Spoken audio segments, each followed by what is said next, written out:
अरिहंत सिद्ध सूरी उपाध्याय साधु सर्व अर्थ के प्रकाशी मांगलिक उपकारी है।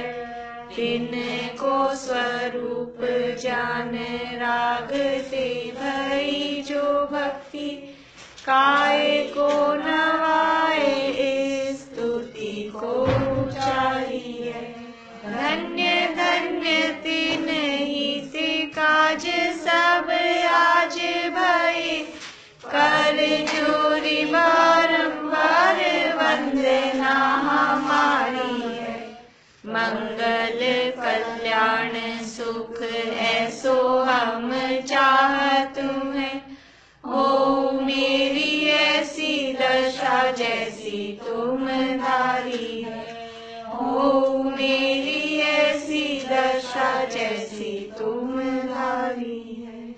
मंगलमय मंगल करण वीत राग विज्ञान नमो ताई जाते भये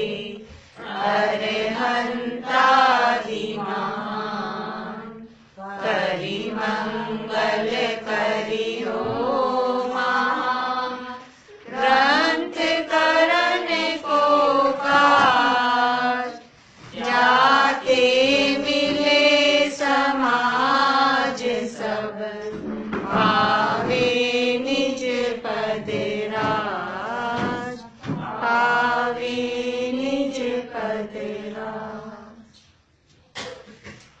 करी मंगल करी हो महाग्रंथ करण को काज।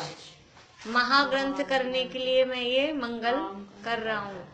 तो महाग्रंथ क्यों लिखा? खुद की मतलब अपनी बड़ाई अपने मुंह से ही मैं बहुत बड़ा महान शास्त्र लिख रहा हूँ।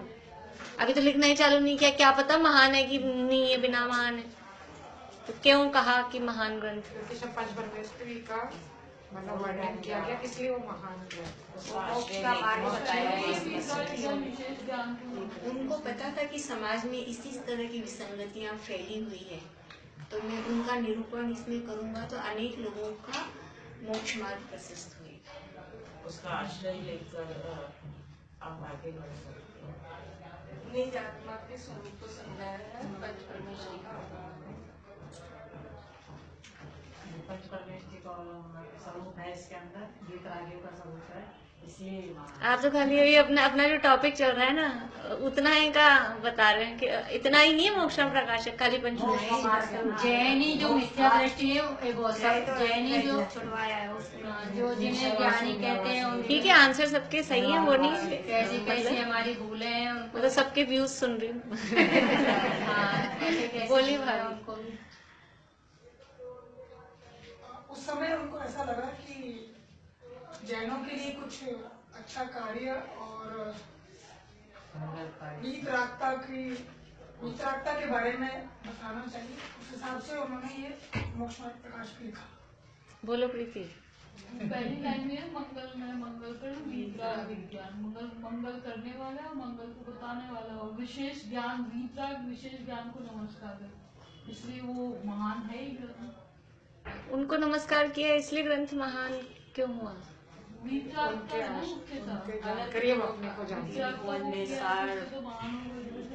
अपन ने बात की थी इस बारे में, वो वाला आंसर कहीं किसी का भी नहीं आ रहा। ऐसे आंसर गलत मतलब तत्व का ज्ञान नहीं है कि है। ठीक है, बढ़िया है। देखो महानता किससे आती है? अपन ने भक्तामर का उदाहरण दिया था इसमें। आदिनाथ की स्तुति। हाँ, कि मैं अल्प श्रुतम श्रुतवताम, यही वाला था ना। तद्भक्ति रेव मुखरी कुरुते, ये वाला नहीं था। त्वत्संस्तवेन भव संतति सन्निबद्धम पापम क्षणात् क्षयमुपेति शरीर, ये भी नहीं था। मतवेति नाथ, जो अपन ने भक्तामर का रेफरेंस दिया था ना कि मैं लिख रहा हूँ स्तोत्र, ये सबके द्वारा मतलब सबके जुबान पे क्यों चढ़ेगा, सबके द्वारा क्यों अच्छा माना जाएगा, कि क्योंकि ये स्तुति किसकी लिख रहा हूँ? स्तुति आपकी लिख रहा हूँ। आप तो अंदर आ जाओ, आपकी जगह आज ग्रंथ और आप बेला अभी की जगह आ जाओ। बेला का भी मेरी जगह पर तो ये जो ग्रंथ को महान क्यों कहा? ग्रंथ को महान इसलिए कहा क्योंकि इसमें जो वर्णन है वो वर्णन महान तत्व का है। क्योंकि वो भक्तामर स्तोत्र महान कैसे होगा कि वो स्तोत्र मैं लिख रहा हूँ, मानतुंग लिख रहा हूँ इसलिए महान है, ऐसा नहीं है। वो स्तुति आदिनाथ भगवान की है और आदिनाथ भगवान स्वयं अपने आप में महान है, इसलिए वो स्तोत्र महान है। ऐसे ही ये जो ग्रंथ है, ये ग्रंथ में वर्णन मैं लिख रहा हूँ, मैं बोलती रहती हूँ ना, फिर ज्यादा मत बोला करो आप लोग, मतलब इशारे में बात कर लो। क्या बोल रही थी? हाँ, ग्रंथ मैं लिख रहा हूँ वो महान, इसलिए वो महान है, ऐसा नहीं है। वो ग्रंथ में वर्णन क्या आने वाला है? वो ग्रंथ में वर्णन मोक्ष मार्ग का आने वाला है। नाम क्या रख रहे हैं? मोक्ष मार्ग प्रकाश। अभी ग्रंथ के नाम की सार्थकता भी बताएंगे यहाँ पे। तो ये ग्रंथ में मोक्ष का मार्ग, और मोक्ष का मार्ग वो कैसे प्रकाशित होता है? मोक्ष का मार्ग रत्नत्रय रूप है, और वो रत्नत्रय की प्राप्ति कैसे होती है, किसके आश्रय से होती है, तो उसका वर्णन करने वाला ये शास्त्र होने से इसलिए ग्रंथ महाग्रंथ, करी मंगल करियो महाग्रंथ करण को काज, इसलिए ग्रंथ महान है क्योंकि इसमें जो वर्णन है वो महान तत्व का वर्णन है, इसलिए ग्रंथ महान है। महान तत्व आत्मा है और आत्मा की प्राप्ति का उपाय मोक्ष मार्ग है, इसलिए इसमें उस आत्मा को प्राप्त करने का उपाय मोक्ष मार्ग, उसका वर्णन किया गया है।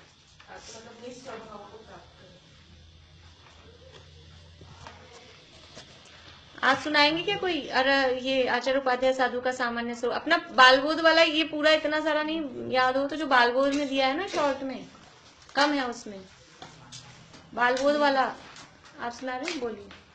पहले आचार्य उपाध्याय साधु तीनों का सामान्य स्वरूप, जो विरागी होकर समस्त परिग्रह का त्याग करके शुद्धोपयोग रूप पुण्य धर्म अंगीकार करके और शुद्धोपयोग द्वारा अपने को आप अनुभव करते हैं, अपने उपयोग को अधिक नहीं भ्रमाते हैं, जिनके कदाचित राग का मंद राग के उदय से शुभोपयोग होता है, पर वे उसे भी हेय मानते हैं, जिनके तीव्र कषाय का अभाव हो जाने से अशुभोपयोग का तो अस्तित्व ही नहीं रहता।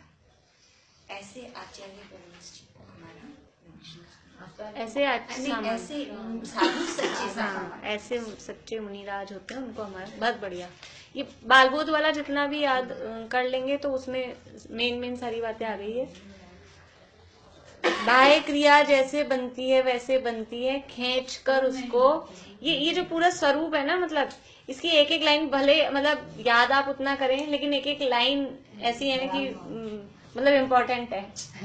आप समझ लो जीवन के लिए या एग्जाम के पॉइंट ऑफ व्यू से, कैसे भी आप समझो, वो इम्पोर्टेंट है।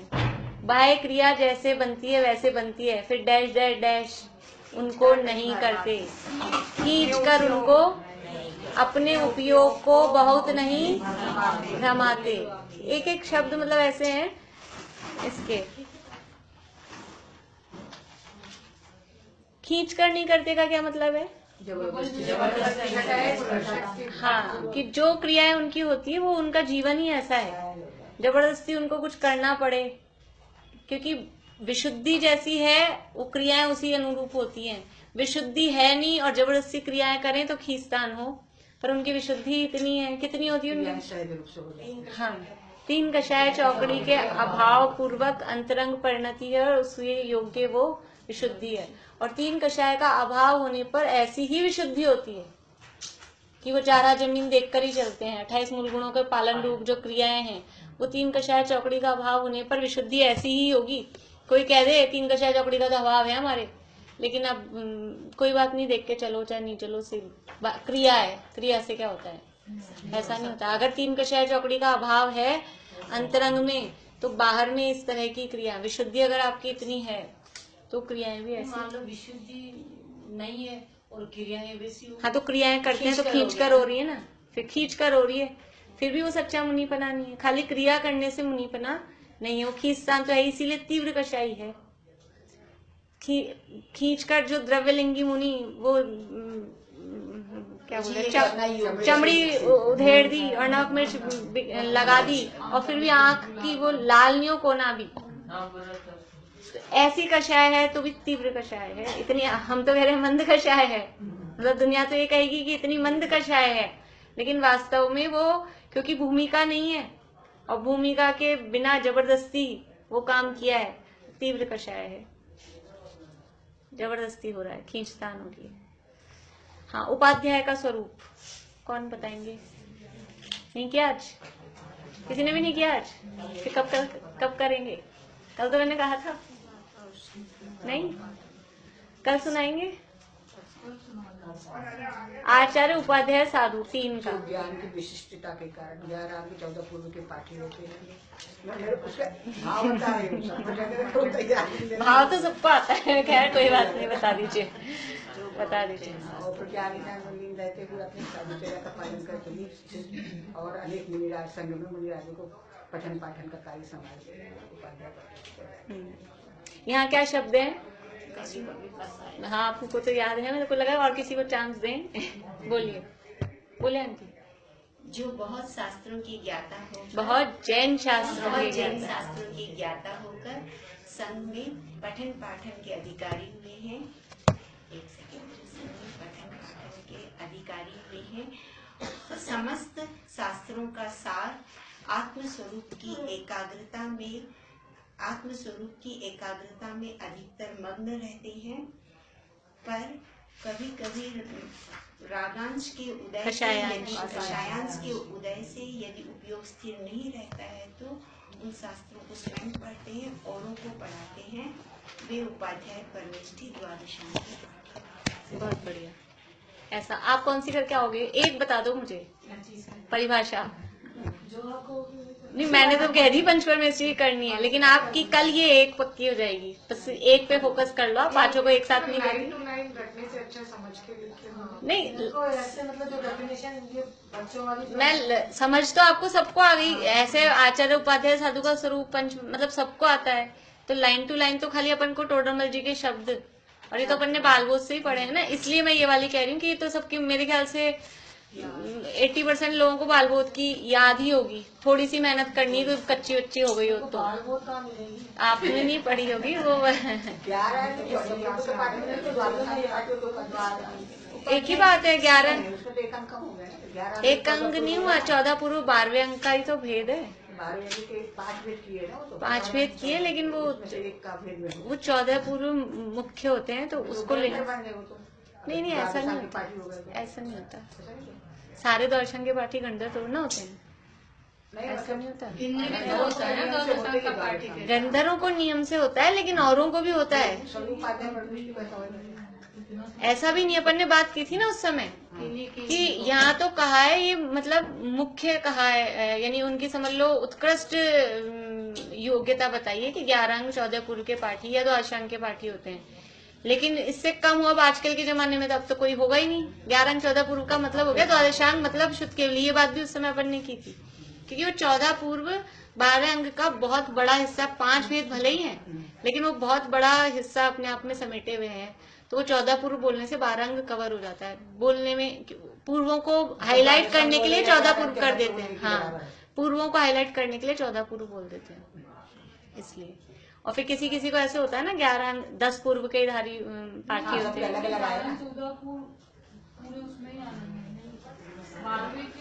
12वें का भेद है, वो तो आंटी कह रही है कि फिर 14 पूर्व को तो आयशान क्यों कह रहे हो, लेकिन मुख्यता गौणता की अपेक्षा से कहते हैं, मुख्य उसको कह के वो सबको ही ले लिया ऐसा।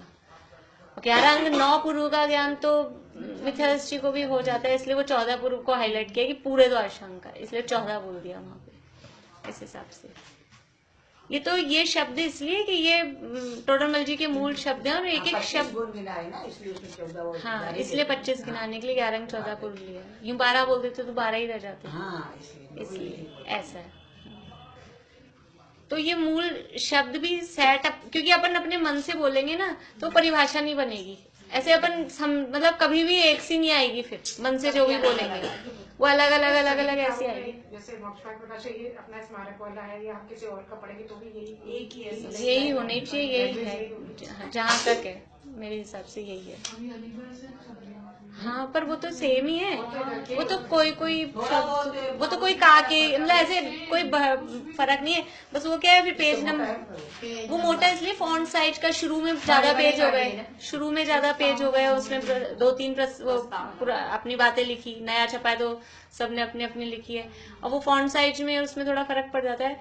वो वाला इसलिए नहीं लिया अपन ने कि एक तो ये अपना यहाँ सब जगह मिलता है, फिर वो सबके घरों में भी यही है, फिर वो पेज नंबर में और सब में पीडीएफ में भी यही वाला है अभी, तो वो सारा फर्क पड़ जाता है इसलिए। और कोई फर्क नहीं है मतलब उसमें कोई ऐसे बड़े हो जाते हैं। हाँ, तो कोई भी थोड़ा सेम पैरा रहते में हैं। इसमें ऐसा ही फर्क है, उसका फर्क पड़ जाता है। चलिए,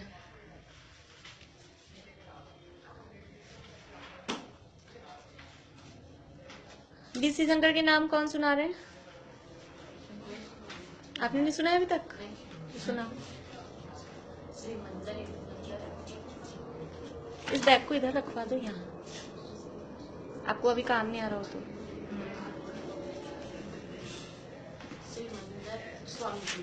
हाँ हाँ, कोई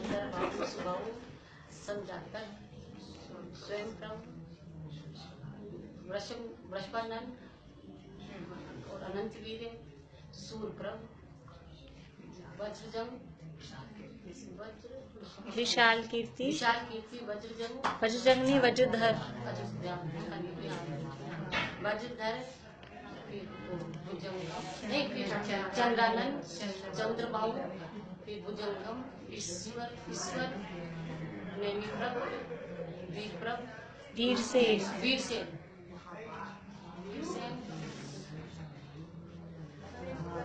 दो ही बचे हैं। हाँ नहीं, 3 है अभी तो। नहीं, 2 ही है, 3 ही है। महाभद्र, देवयश और अजित। अजित वीर है, जिनको याद हो गए ना उनको अभी मेहनत करनी पड़ेगी, मतलब ऐसा नहीं कि हो गए सुना दिए। तो रोज सुबह उठ के जब 9 बार नमोकार मंत्र बोलते हैं, उसके साथ नहीं, वो तो बोलना ही है, वो नहीं छोड़ना है। उसके साथ में ये 20 सितंबर के नाम भी बोल लेना, बहुत जल्दी भूलेंगे क्योंकि सुबह सुबह उनको नमस्कार भी हो जाएगा इस बहाने। अगर आपको स्वामी लगा के याद हुए तो अच्छी बात है, बिना स्वामी के याद हुए हैं तो लास्ट में स्वामी लगा के सबको मेरा नमस्कार। बहुत ही अच्छी तरह है ना आपने। फिर ये तो क्या अभी वर्तमान में वहाँ है तो ये रोज याद, मतलब अब भी फिर पक्के याद हो जाएंगे। जैसे अभी 24 सितंबर के याद हो गए तो रोज भले ही नहीं भी बोले तो भी याद रहते हैं, लेकिन अभी हुए हैं तो ये फ्री होने वाले नहीं हुए हैं कि कच्चे, अभी सबको कच्चे कच्चे ही हैं। तो रोज सुबह उठ के बोलना है, सोते समय बोलना, जैसे भी हो।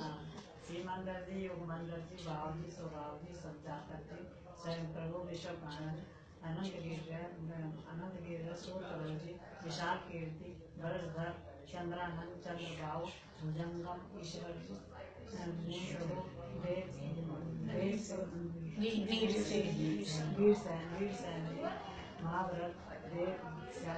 देवयश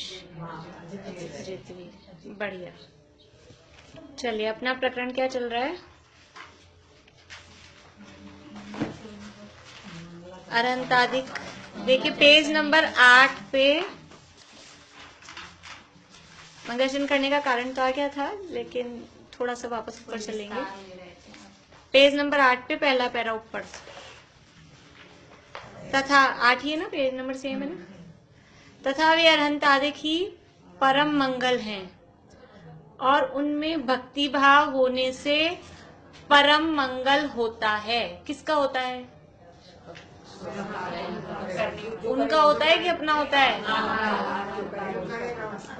तो वो परम मंगल हैं, और वो परम मंगल तो वो हैं, और हमारे भी परम मंगल कैसे हो रहा है? वो खुद परम मंगल है। अरहंतादि परम मतलब सर्वोत्कृष्ट, और मंगल किसे कहा था? जिनसे हमारा पाप गले को मंगल मंगल मतलब पाप को हरे और मतलब दुख को दूर करे और सुख को, सच्चे सुख की प्राप्ति। हाँ, बोले भाभी जी। दुख को बनाए और सुख की प्राप्ति हो और सबका विघ्न हरण हो जाए। मतलब जो भी अपन ने काम किया उसका विघ्न हरण हो जाए। कौन से पापों को हरे? मोह राग द्वेष रूपी, आज बहुरानी कहाँ गई? विषय कैसा है? जो मोह राग द्वेष रूपी पापों को गलाए और सच्चा सुख उत्पन्न करे या प्राप्त कराए उसे मंगल कहते हैं। तो अनंताधिक खुद परम मंगल स्वरूप है, हमारे मोह राग द्वेष आदि पापों को गलाते हैं और सच्चा सुख उत्पन्न करते हैं। तो फिर वो परम मंगल है और हम उनमें भक्ति भाव होने से परम मंगल कैसे हो रहा है?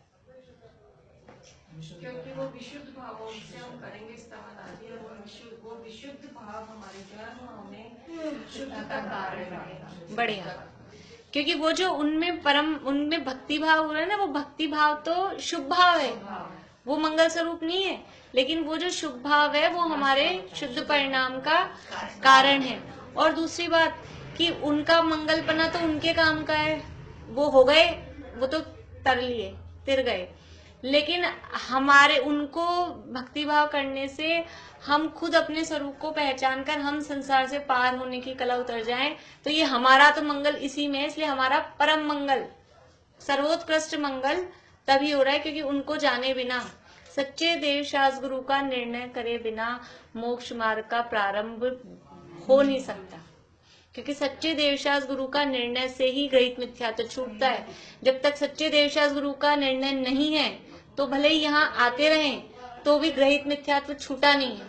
तो सच्चे देवशास्त्र गुरु का निर्णय पहले जरूरी है, और उनका स्वरूप समझेंगे, उनमें भक्ति भाव होगा ही, और उनका स्वरूप समझने पर अपने स्वरूप का खबर पड़ेगी। तो इसलिए उनमें भक्ति भाव होने से ये परम मंगल हमारा होता है। ठीक है, हमारा अग्रहित मिथ्यात्व टूटेगा सच्चे देवशास्त्र। ग्रहित ग्रहित ग्रहित ग्रहित, हाँ, व्यवहार से सम्यक दर्शन, क्योंकि ग्रहित मिथ्यात्व को व्यवहार मिथ्यात्व बोलते हैं, और व्यवहार मिथ्यात्व का अभाव होगा तो व्यवहार सम्यक दर्शन प्रकट होगा। मंगलाचरण करने का क्या कारण है? मंगलाचरण करने के 4 कारण लिखे थे अपन ने कल। आभा आंटी आप आए थे कल? नहीं आए? शिष्टाचार का पालन और निर्विघ्न ग्रंथ की प्राप्ति, निर्विघ्न ग्रंथ की प्राप्ति नहीं, समाप्ति। समाप्ति हो, और पुण्य की प्राप्ति हो, और पापों का परिहार या नास्तिकता का वो पुण्य की प्राप्ति में पापों का नाश हो ही गया ना। पुण्य की प्राप्ति हुई मतलब पापों का नाश हो गया। वो दोनों अस्थि नास्ति से हैं। नास्तिकता का परिहार, शिष्टाचार का पालन, शास्त्र की निर्विघ्न समाप्ति और पुण्य की प्राप्ति, ये 4 कारणों से मंगलाचरण किया जाता है। जो अन्य मती इस प्रकार मंगल नहीं करते, उनके भी ग्रंथ की समाप्ति तथा विघ्न का न होना देखते हैं। वहाँ क्या कारण है? क्या आंसर दिया इसका कि अन्य मती भी मंगल नहीं करते। अगर मंगल नहीं करते फिर भी उनके काम तो बढ़िया से होते रहते हैं, उसका क्या कारण है? पोषण करने वाले उनके ग्रंथ होते हैं, उसमें तो वो मंगल नहीं करे तो अच्छा, कि अगर वो मंगल करेंगे तो ग्रंथ का मतलब उनका वो भाव ही, उसके परिणाम ही उनके समाप्त हो जाएंगे इस तरह। बोलिए, क्या बोल रहे हैं? मोह की तीव्रता के कारण उसमें कषाय का ही पोषण करते हैं, तो उसमें तो मंगल का भी जरूरत नहीं, जरूरत की तो जरूरत की बात नहीं। अगर वो मंगल करेंगे तो क्या होगा ये बताना है हमको। प्रश्न क्या है कि उन्होंने मंगल नहीं किया फिर भी उनके काम हो गए, तो अब आंसर में क्या बताना है कि अगर वो मंगल करेंगे तो फिर ये काम पे कुछ असर पड़ेगा क्या उनका? मोह मंद, क्योंकि मंगलाचरण करने से मोह मंद होता है। और ये जो उनके कार्य हैं वो तीव्र कषाय वाले कार्य हैं। देखो कोई आतंकवादी है, अब वो समझ लो कि ऐसा काम करने से पहले और यहाँ भगवान के मंदिर में आए और ऐसे भगवान का स्वरूप पढ़े, तो उसके परिणाम रहेंगे कैसे कि वो ऐसा काम करे? उसके काम ही मतलब वो जरा सा भी विचार करेगा, स्वरूप विचार करेगा, तो हिताहित का विचार करेगा, तो उसके वो काम हो ही नहीं सकता। इसीलिए डाकू लोग काली माँ का जो उनका ऐसा स्वरूप है, हाँ, वो मतलब वो किसको आदर्श बनाते हैं? वो ऐसे ही लोगों को आदर्श बनाते हैं। उनके आदर्श ऐसे ही होंगे जिससे उनको वो काम चले। अगर वो वीतरागी को आदर्श बनाएंगे और वीतरागता आ जाएगी तो उनका काम कैसे पूरा होएगा? रागी को ही आदर्श बनाते हैं। दीक्षा ले ली थी ना उन्होंने, एक कहानी में आता है ना, जैसे नागराज नागकुमार, नागदत्त, उनकी माँ बेटी, हाँ वो नागकुमार मुनिराज, वही अपनी कहानियों में भी थी ना वो कहानी, वही है वही है। फिर वो दीक्षा ले लेता है। तो इसलिए ऐसे उन अन्यमती जो काम कर रहे हैं वो विषय कषाय के पोषण है, राग द्वेष के पोषक हैं। और यहाँ इस तरह का मंगल करने से तो राग द्वेष कम हो जाते हैं। तो वो राग द्वेष कम हो जाएंगे तो उनका काम होगा कैसे, उनकी तो वो समझ लो शक्ति कम हो जाएगी। इसलिए उनके काम तो बिना मंगल हुए ही चल रहे हैं, वही बढ़िया है। उनके काम तो तीव्र कषाय वाले हैं और तीव्र कषाय वाले काम बिना मंगल किए ही। हाँ वो उनके आदर्श ऐसे ही ना, मतलब वो उनके आदर्श भी रागी द्वेषी इसी टाइप के हैं। वो यहाँ मंगला का मतलब जैसे वो भी करें, अपने को लगे वो उनके उसका कर रहे हैं, लेकिन यहाँ मंगल का मतलब यही है कि जो सच्चे सुख को लाए और मोह राग द्वेष रूप, इसीलिए पापों को गलावे। कौन से पाप?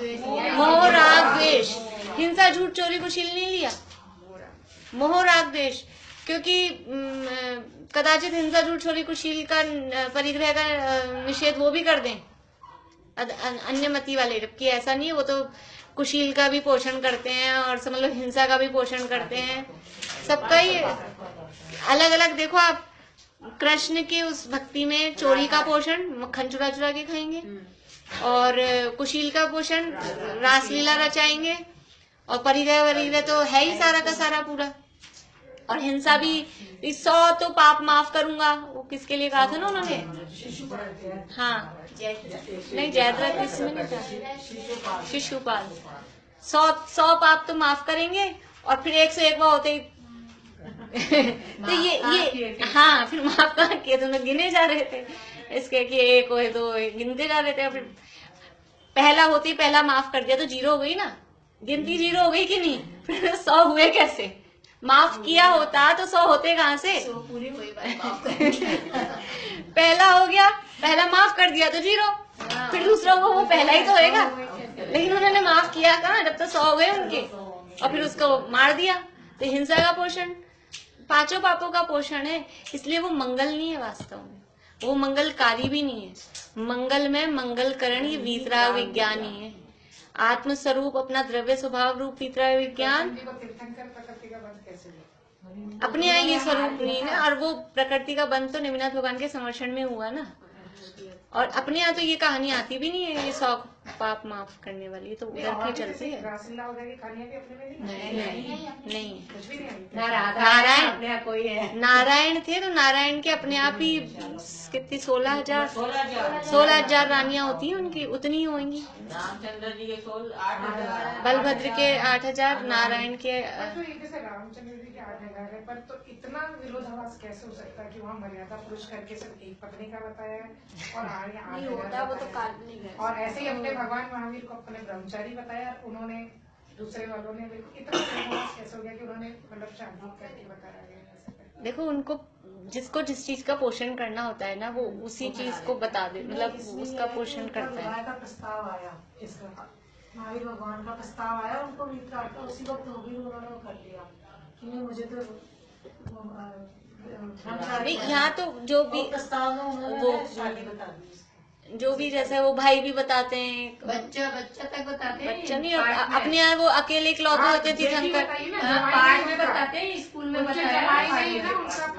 पहली बार पढ़ा मैंने तो दिया राजस्थान के। मुझे मैं जितनी थी जब छोटी थी इतनी एक्चुअली और तो कुछ नहीं, पाठ्यक्रम में ये सब आ जाता है, तो ये फिर स्कूल में ये तो मैंने नहीं पढ़ा, जवाई वगैरह। जवाई नहीं, जवाई तो नहीं है, बच्चा बताया है। जो भी है, अब ये तो देखो जिसको जिस चीज का एक्चुअल में क्या है कि इनको तो अपने से अलग बनाना है, दिगंबरों से अलग करना है, श्वेतांबरों को कुछ ना कुछ अलग करना है। तो मल्लीनाथ को मल्ली कुमारी बनाना है, स्त्री मुक्ति बताना है।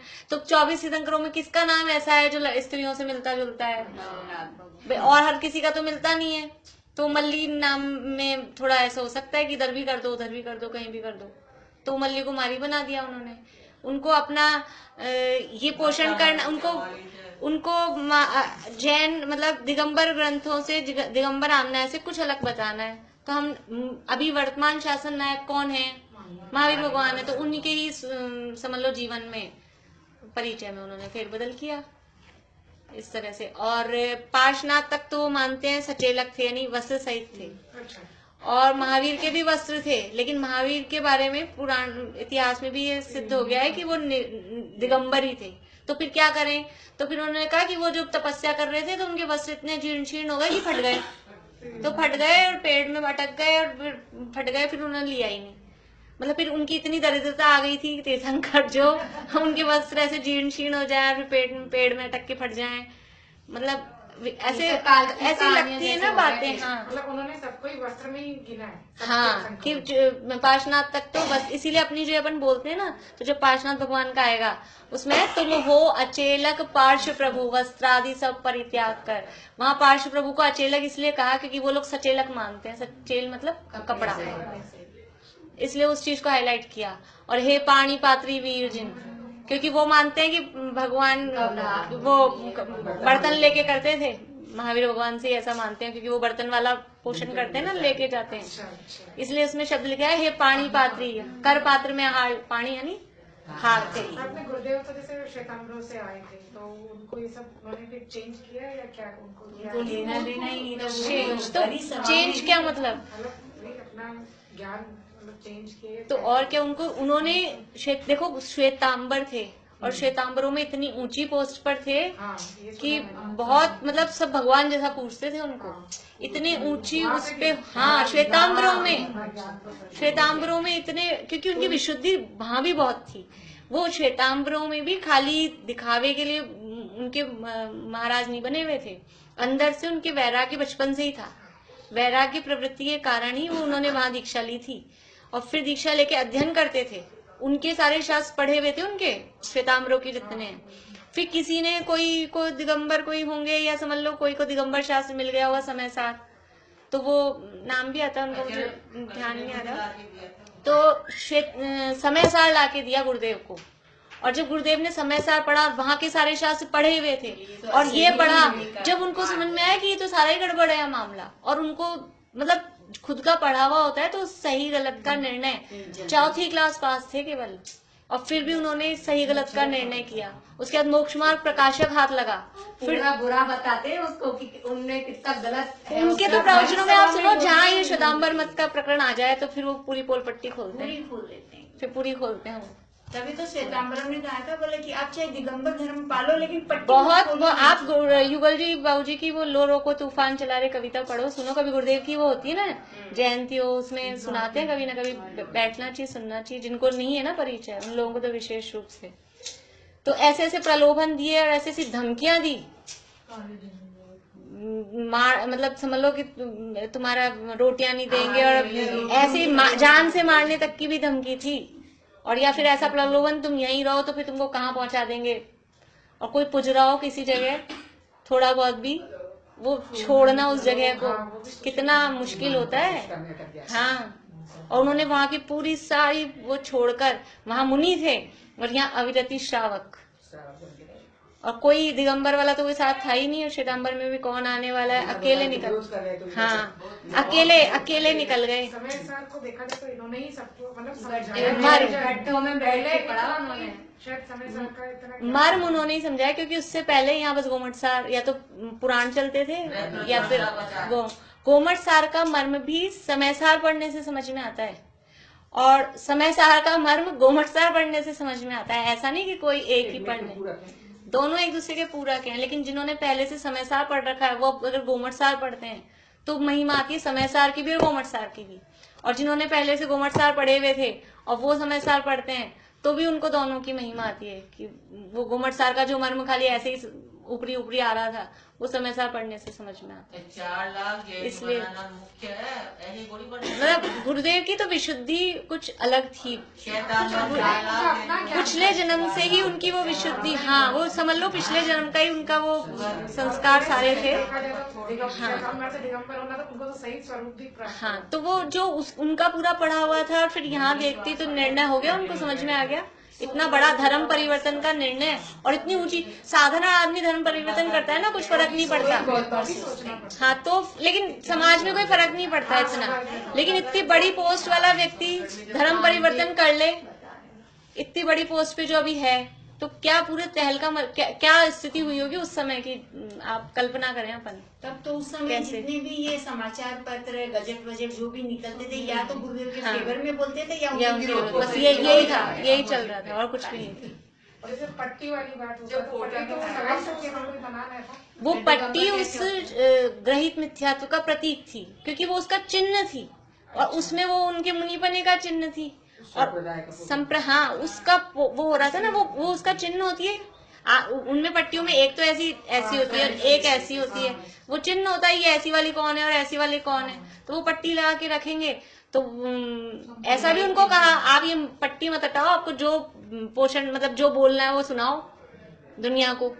लेकिन ये इससे उनका अब सारे समाज में क्या सिद्ध हो गया कि वो जो धर्म जो भी वो वाला था ना, क्या नाम था, स्थानकवासी, स्थानकवासी गलत हो गए और दिगंबर श्रेष्ठ हो गए। ये लगा इतने बड़े आदमी, इतना बड़ा व्यक्ति दिगंबर बन गया, तो वहाँ क्या हो गया सारा, ये पार्टी नहीं बदल लेते हैं, नरेंद्र मोदी बीजेपी छोड़ के कांग्रेस में आ जाए तो क्या मतलब तहलका है ना, तहलका ऐसे ही तो है, ये ऐसी स्थिति है।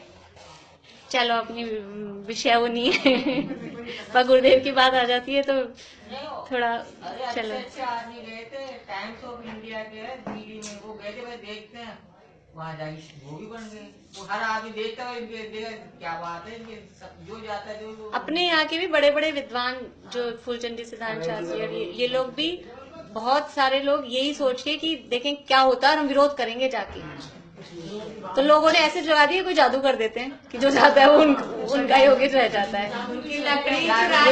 वैसे पेज ऐसे जैसे आंटी के हाथ में पेंसिल है ना, ऐसे वो हाथ से पेज नहीं पलटते थे कि वो हाथों में पसीना वसीना होता है, जिनवाणी खराब हो जाएगी। आप उनकी आचरण देखो, क्या किसी मुनिराज का आचरण होगा आज के जमाने में, उनका आचरण देखो। जीवनी पढ़नी सुननी चाहिए गुरुदेव की, जीवनी कैसेट है, सीडी है, 2-3 घंटे वाली है शायद। सोम प्रकाश जी के तो बहुत सारे प्रवचन है, लेकिन शॉर्ट में किसी को सुननी हो तो वो अपनी सीडी डीवीडी भी तो है, कहान कथा, कहान क्रमबद्ध कथा के नाम से है 2-3। हाँ गुरुदेव को नहीं, वो सीडी नहीं, गुरुदेव तो 1980 में खत्म हो गए थे, स्वर्गवासी हो गए। 1977 में तो हमारा जन्म हुआ, 3 साल में तो कहाँ से देखे। वो सब सीढ़ियाँ वीडियाँ देखी ना, सुनते हैं ना जब आपको तो आए कितनी बार गोजिका जी का नाम बोलते हैं। चलिए पेज नंबर 8 पे छोटे दादा के लिए तो इतना बोलते हैं, कल वाले प्रवचन में किया है। पेज नंबर 8 पे अपना यहाँ पुनश्च, पुनश्च वह कहता है कि ऐसे तो मानेंगे, परंतु कोई ऐसा मंगल नहीं करता, उसके भी सुख दिखाई देता है, पाप का उदय नहीं दिखाई देता। देखो पहले तो बता दी अन्यमतियों की बात कि अन्यमति तो मंगल नहीं करते, फिर भी उनके काम निर्विघ्न समाप्त हो जाते हैं। तो ये एक बात उसकी बता दी कि वो तो उनके तीव्र कषाय रूप परिणाम है, तो वो तो बिना मंगल के ही पूरे होंगे उनके, तो वो मंगल कर लेंगे तो पूरे होंगे ही नहीं उनके काम। अब दूसरा प्रश्न कहते हैं कि कोई ऐसा मंगल नहीं करता, उसके भी सुख दिखाई देता है, पाप का उदय नहीं दिखाई देता। आप तो कहते हो मंगल यानी सुख को लाए, पाप को नशाए, और यहाँ तो मंगल नहीं कर रहे फिर भी उसके सुख दिखाई दे रहा है, पाप का उदय नहीं दिखाई दे रहा। और कोई ऐसा मंगल करता है, उसके भी सुख नहीं दिखाई देता, पाप का उदय दिखाई देता है। इसलिए ये जो आप कह रहे हो कि मंगल, तो ये मंगलपना, पूर्वोक्त मंगलपना कैसे बने? इसलिए आप जो कह रहे हो ना कि मंगलाचरण करो और उससे कषाय मंद होती है और ये पंचमेश्वरी मंगल है, तो ये कहाँ हो रहा है? कोई मंगल कर रहा है तो भी दुखी दिखाई दे रहा है, कोई मंगल नहीं कर रहा है तो भी सुखी दिखाई दे रहा है। तो चक्कर क्या है? ये तो कोई मतलब ही नहीं हुआ इससे, इसलिए मंगलाचरण का तो कोई संबंध ही नहीं हुआ इससे। देखो उससे कहते हैं, जवाब क्या देते हैं, जीवों के संक्लेश विशुद्ध परिणाम अनेक जाति के हैं। परिणाम वैसे कितने प्रकार के होते हैं? 3 प्रकार के, कौन कौन से? संक्लेश, विशुद्ध और शुद्ध। उसमें से जो संक्लेश और विशुद्ध परिणाम है, इन दोनों को एक शब्द में कहेंगे तो क्या कहेंगे? अशुद्ध। शुद्ध का अपोजिट अशुद्ध। तो संक्लेश और विशुद्ध परिणाम है, ये अनेक जाति के हैं। इनकी भी एक सी जाति नहीं, संक्लेशता की भी जो लेवल है, जो अपन ने उस दिन देखे थे ना कषाय की डिग्री, वो एक सी नहीं होती। विशुद्धता की भी डिग्री एक सी नहीं होती। विशुद्धता में बताया था चिड़ियों को जवार डालना, कबूतरों को, चींटियों को आटा डालना, ये भी विशुद्ध परिणाम है। भिखारी को रोटी दे देना, किसी को, कुत्ते को, गाय को रोटी खिला देना, ये भी विशुद्ध परिणाम है। और अपने यहाँ पे भी देखो, किसी को ऐसे ही परिणाम होते हैं। कुछ लोग ये इसी टाइप की समाज सेवा में लगे रहते हैं कि किसको क्या चाहिए, मतलब मंदिर में, घर में, मंदिर में क्या व्यवस्था चाहिए, वो ये काम करेंगे, लेकिन बैठ के स्वाध्याय नहीं करेंगे। सब जगह होते हैं आंटी, सब जगह होते हैं कुछ कुछ लोग। अपन सोचो ना कि मुझे क्या चाहिए, उसके पहले वो लाके दे देते। मतलब वो सेवा के भी टाइप्स अलग अलग टाइप के हैं ना, कि किसको किस टाइप की सेवा, कोई किस तरह की सुविधाएं जुटा देता है, कोई परिणाम विशुद्ध है, परिणाम विशुद्ध है, लेकिन उनकी जाति वो अलग अलग है। कषायों की भी परिणाम अलग अलग टाइप के होंगे। किसी का क्रोध का टाइप अलग है, किसी का मान का टाइप अलग है, मान में भी लेवल है। वो परिणाम है, परिणाम अनेक प्रकार के हैं, एक से टाइप के नहीं होते। तो जीवों के संक्लेश विशुद्ध परिणाम अनेक जाति के हैं। उनके द्वारा अनेक कालों में पहले बंधे हुए कर्म एक काल में उदय में आते हैं। कर्म क्या होता है? कर्म बंधते हैं। तो हर समय कर्म बंध रहे हैं, है ना? कर्म हर समय बंध रहे हैं और हर समय उनमें स्थिति, हाँ, तो स्थिति अलग अलग बनती है। तो अभी हमको वर्तमान में जो उदय में आ रहा है, वो कौन से वाला टाइम का आ रहा है? पूर्व का आ रहा है। ये तो ठीक है, लेकिन पूर्व का कौन सा पूर्व? 1 समय पहला, 2 समय पहला, 3 समय पहला, 4 समय पहला, कौन सा वाला आ रहा है? हाँ, अनेक के मिक्स होके आते हैं। देखो, अच्छा घड़ी लग गई ना, सही जगह लगी है। हाँ अब सही है। अपन को नहीं दिखाई देनी चाहिए, उनको दिखाई सही है ना, उपयोग के लिए ना।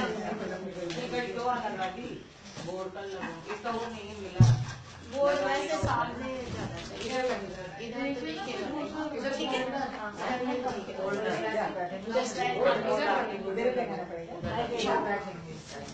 नहीं ये मेरे पास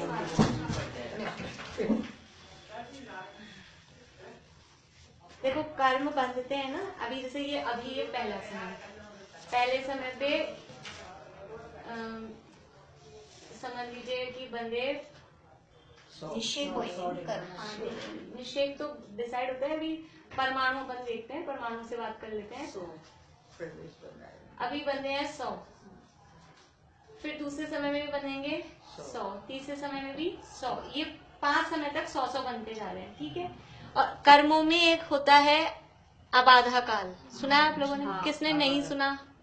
एक भाभी सुना है, पता है क्या होता है? याद नहीं है, तुमने तो सुना है ना। हाँ, बंधे हुए कर्म मतलब तुरंत ये जो कर्म बंधे हैं ना, ये पहले समय में बंधे, तो तुरंत ही दूसरे समय में ये उदय में नहीं आएंगे। ये कुछ टाइम रुकते हैं। वो जो टाइम रुकते हैं उसको बोलते हैं आबाधा काल। आबाधा का मतलब है बाधा नहीं देते। कर्म कुछ समय तक हमें बाधा नहीं देते।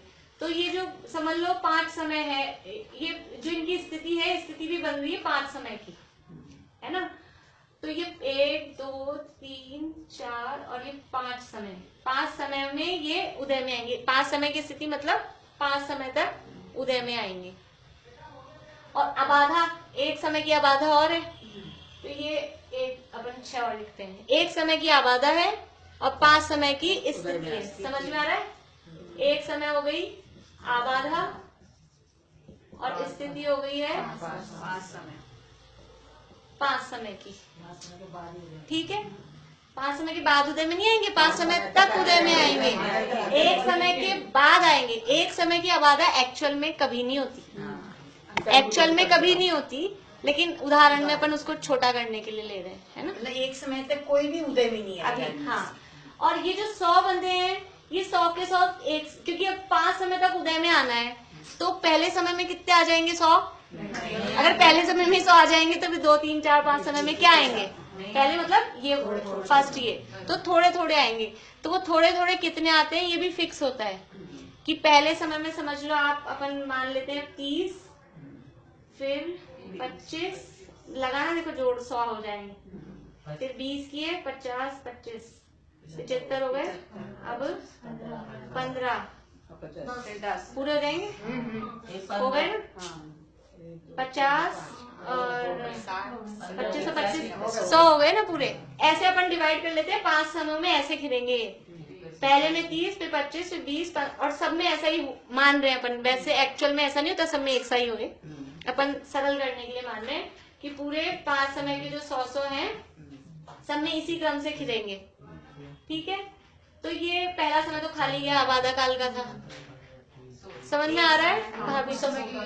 पहला समय तो आबादा का था, ये तो खाली हुआ। अब ये जो ये इसके लिए ये पहला हो गया, मतलब इसमें ये 30 खिलेंगे, फिर 25, फिर 20, फिर 15 और फिर 10। अब ये जो दूसरे समय बंधे थे, दूसरे समय में 100 बंधे थे। अभी ये अपना बोर्ड छोटा पड़ेगा, अपने को आगे तक ले जाना पड़ेगा।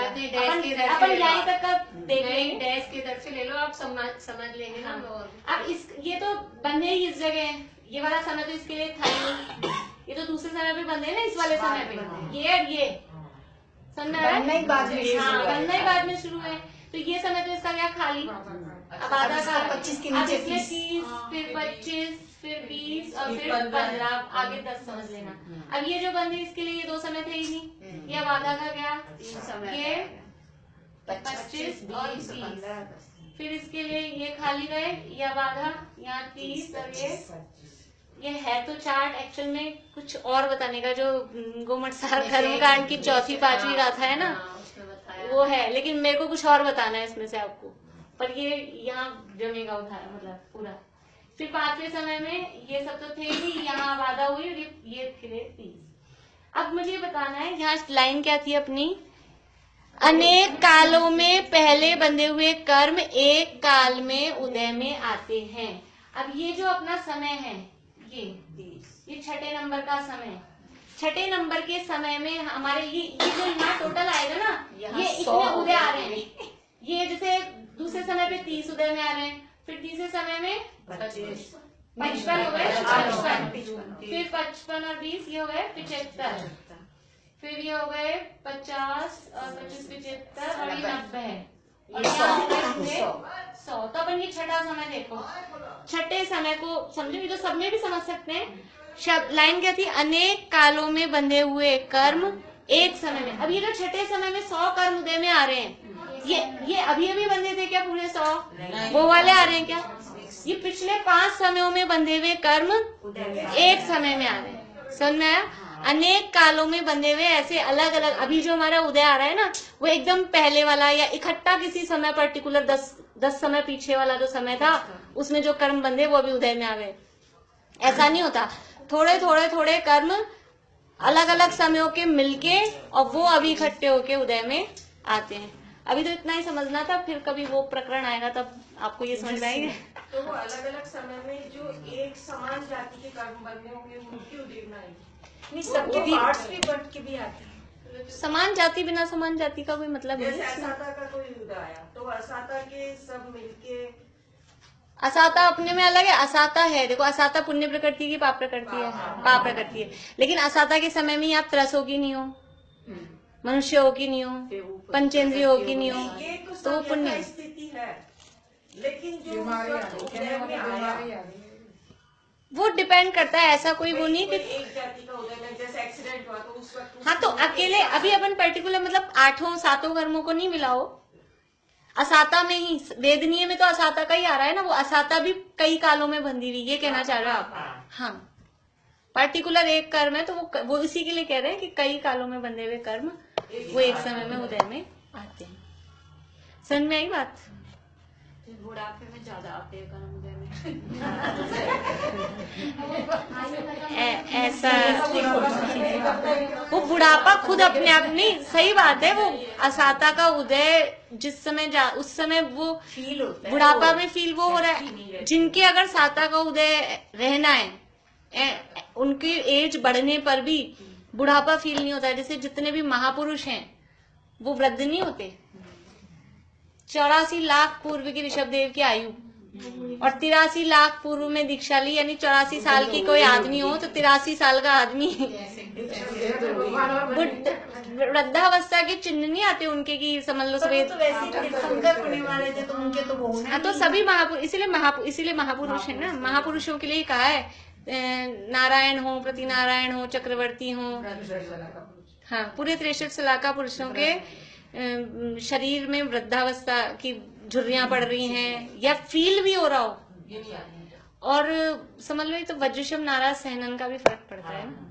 सहननहीन होता है तो हमको थकान, कमजोरी फील होती है।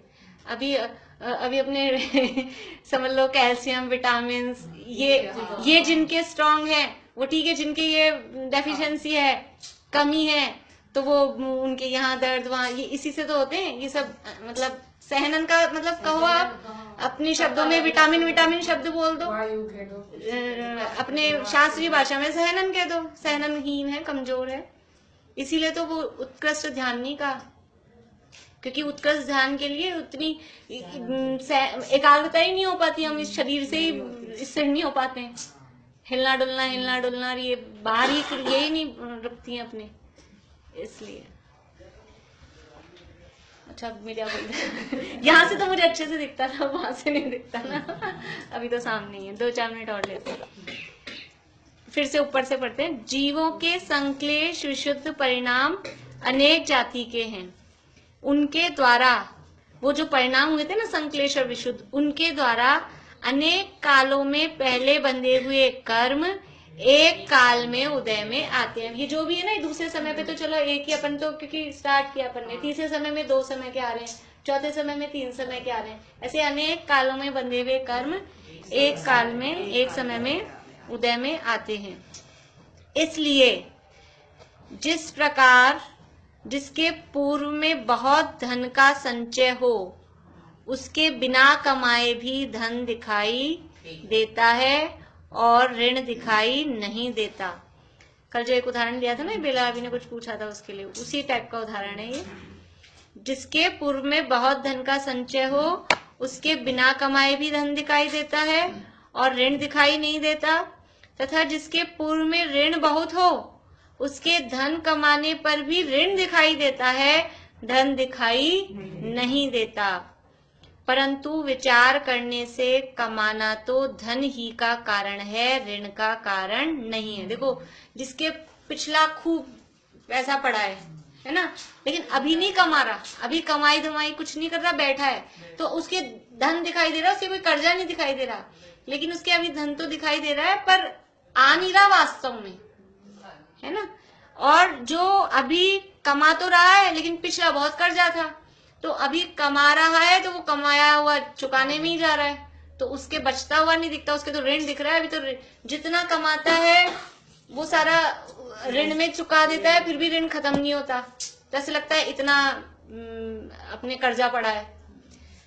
देखो फिर से, जिस प्रकार जिसके पूर्व में बहुत धन का संचय हो, उसके बिना कमाए भी धन दिखाई देता है और ऋण दिखाई नहीं देता, तथा जिसके पूर्व में ऋण बहुत हो, उसके धन कमाने पर भी ऋण दिखाई देता है, धन दिखाई नहीं देता।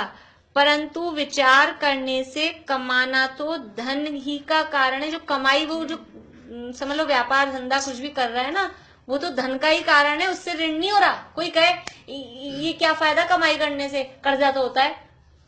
वो कमाई, व्यापार धंधा करना कर्जे का कारण नहीं है, व्यापार धंधा तो कमाई का ही कारण है, वो कर्जा तो पहले का है। प्रश्न क्या चल रहा था अपना, ये समझा किस लिए रहे? प्रश्न नहीं, परिणाम नहीं समझा रहे। प्रश्न ये था कि कोई मंगल नहीं कर रहा फिर भी सुख, और कोई मंगल कर रहा है फिर भी दुख, तो ये क्या चक्कर है? तो वो कह रहे हैं कोई कमा नहीं रहा फिर भी खूब पैसा दिख रहा है, और कोई कमा रहा है फिर भी पैसा नहीं दिख रहा, कर्जा दिख रहा है। अब अभी मैच हुआ, अब समझ में आया ना चल क्या रहा था, क्योंकि अपन इसमें चक्कर चले गए। प्रश्न ये था अपना कि कोई सुखी दिखाई दे रहा है मंगल करने नहीं करने पर भी, और कोई मंगल करने पर भी दुखी दिखाई दे रहा है। तो उसका उदाहरण जो कितना परफेक्ट लगाया है कि कोई नहीं कमा रहा फिर भी धन दिखाई दे रहा है, कोई कमा रहा है फिर भी धन नहीं दिखाई दे रहा। तो विचार करने से कमाना तो धन ही का कारण है, ऋण का कारण नहीं है। उसी प्रकार जिसके पूर्व में बहुत पुण्य का बंध हुआ हो, उसके यहाँ ऐसा मंगल किए बिना भी सुख दिखाई देता है। पिछला पुण्य था ना, तो अभी मंगल नहीं किया तो भी वो बढ़िया दिखाई दे रहा है, पाप का उदय दिखाई नहीं देता। और जिसके पूर्व में बहुत पाप बंध हुआ हो, उसके यहाँ ऐसा मंगल करने पर भी सुख दिखाई नहीं देता, पाप का उदय दिखाई देता है। परंतु विचार करने से ऐसा मंगल तो सुख ही का कारण है, पाप उदय का कारण नहीं है। अब कोई यहाँ मंगल कर रहा है, देशास गुरु की भक्ति कर रहा है, फिर भी उसके दुख दिखाई दे रहा है। क्यों? क्योंकि पिछला उसका कर्जा मतलब पाप का उदय। अब कर्जा को समझना पाप का उदय, और कमाई को समझना है पुण्य बंध। तो पिछला पाप का उदय बहुत है, वो उदय में आ रहा है, तो अभी वो अच्छा काम कमाई कर भी रहा है तो भी कमाई दिख नहीं रही। लेकिन वास्तव में वो जो अभी मंगल कर रहा है उससे एक्चुअल में क्या हो रहा है, लिखा है ना, विचार करने से कमाना तो धन ही का कारण है, वो मंगल करना तो सुख ही का कारण है। टोडरमल जी साहब की विशेषता है कि वो जो उदाहरण देते हैं ना, उन उदाहरणों पे अपने सिद्धांत को बस शब्द बदलो, ऐसे के ऐसे फिट होंगे। आगे भी जो उदाहरण चलेंगे ना, अब यहाँ लिखा है इन्होंने कमाना तो धन ही का कारण है, तो ऐसे ही अपन मंगल तो धन ही का मतलब सुख का ही कारण है मंगल करना। फिर से एक बार, जिसके पूर्व में बहुत पुण्य का बंध हुआ हो, उसके यहाँ ऐसा मंगल किए बिना भी सुख, अभी वो मंगल नहीं कर रहा, विषय भोगों में है समझ लो या जो भी है, तो वो अभी बढ़िया दिखाई दे रहा है सुखी। तो वो सुखी दिखाई दे रहा है कि पिछले पुण्य का उदय। पहले छोटी थी ना मैं, बचपन में रहता है सबको इस तरह का प्रश्न कि जो लोग इतना पाप करते हैं, समझ लो शराब का व्यापार करें, मांस में इसका, और वो तो बड़े आलीशान सब ऐसे दिखाई देते हैं, हाई मतलब बिल्कुल पूछो मत। और जो नहीं करते वो ऐसे ही गरीब से ऐसे ही दिखाई देते हैं। तो वो उनके पिछले पुण्य का उदय चल रहा है। तो पिछले पुण्य का उदय है तो वर्तमान में मंगल नहीं कर रहे तो भी सुखी दिखाई दे रहे हैं, लेकिन बांध क्या रहे हैं, मंगल नहीं कर रहे। तो देखा जाए तो मंगल नहीं करना वो कारण किसका हुआ? क्योंकि मंगल करने से ही पापों का नाश और सुख की प्राप्ति होती है। वो मंगल कर नहीं रहे तो अब उनके पापों का नाश नहीं हो रहा, और भविष्य में वो सुख अभी दिख रहा है वो क्षणिक, भविष्य में उसके सुख की प्राप्ति नहीं होने वाली है। और जो अभी मंगल कर रहे हैं उनके वर्तमान में भले ही पिछला क्या था वो ज्यादा, पाप का उदय ज्यादा था, तो वर्तमान में वो उदय में आ रहा है, लेकिन आगे के लिए बंध क्या रहा है, तो वर्तमान में उनके परिणाम निराकुल हो रहे हैं मंगल करने से, मोह मंद हो रहा है, वर्तमान में भी शांति प्राप्त हो रही है, और भविष्य के लिए भी वो पुण्य बन रहा है, तो भविष्य में भी वो सुख का ही कारण होगा। जिसके पूर्व में बहुत पुण्य का बंध हुआ हो, उसके यहाँ ऐसा मंगल किए बिना भी सुख दिखाई देता है, पाप का उदय दिखाई नहीं देता। और जिसके पूर्व में बहुत पाप हुआ हो, उसके यहाँ ऐसा मंगल करने पर भी सुख दिखाई नहीं देता, पाप का उदय दिखाई देता है। परंतु विचार करने से ऐसा मंगल तो सुख ही का कारण है, पाप उदय का कारण नहीं है। वो जो कमाई हो रही है वो कमाई तो कर्जा कम हो रहा है, ऐसे बोलते हैं। मतलब कोई भी पाप का उदय आए तो जो ज्ञानी लोगों के वचन होते हैं वैसे बोलते हैं कि हमारा कर्जा चुक रहा है, क्योंकि लिया तो अपन नहीं है ना, बांधा तो अपन नहीं है, तो पाप का उदय आया है तो वो कर्जा चुक रहा है वास्तव में। और उस समय मंगल स्वरूप परिणाम रहते हैं तो नया कर्जा नहीं होता, और अभी तो कर्जा पहले ही तो हुआ है पाप का उदय, और फिर उसमें और दुखी हो जाए, मंगल करे नहीं तो क्या होगा? इधर का तो कर्जा और इसको चुकाने के लिए दूसरा इसकी टोपी उसके साथ दूसरा कर्जा ले लिया, वो कर्जा ही कर्जा बढ़ेगा। और जो कमा के कर्जा चुका रहा है वो अंदर में खुद जानता है कि मेरा इतना कम हो गया, खुद शांति फील करता है, इतना तो उतर गया। तो ऐसे कमाना तो सुख का ही कारण है, पाप मंगल करना तो सुख ही का कारण है, पाप उदय का कारण नहीं है। इस प्रकार पूर्वोक्त मंगल का मंगलपना बनता है।